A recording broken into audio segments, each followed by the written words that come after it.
అనేక రకాల శబ్దాలకి ఆ శబ్ద గణాలకి ఆయన నాథుడు.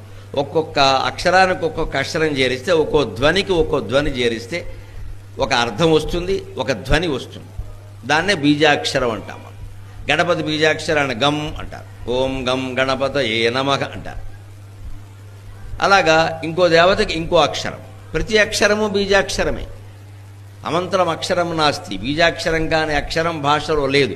సంస్కృతంలో ఉండే 50 అక్షరాల్లో కానీ, తెలుగులో ఉండే 56 అక్షరాల్లో కానీ బీజాక్షరం కానిది లేదు.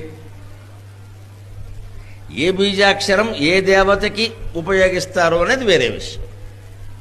మనం అందరూ పేర్లు పెట్టుకున్నాము, అందరి పేర్లోనూ అక్షరాలు ఉంటాయి. కానీ మీ పేరులో ఉండే అక్షరాలు వేరు, నా పేరులో ఉండేవి వేరు కదా. కానీ మొత్తం మీద అన్ని అక్షరాలు ఎవరో ఒకరి పేరులో ఉంటాయి. అలా తిరుగుతూ అన్ని పేర్లు చూస్తే అన్ని అక్షరాలు ఉంటాయి. అలాగే బీజాక్షరం.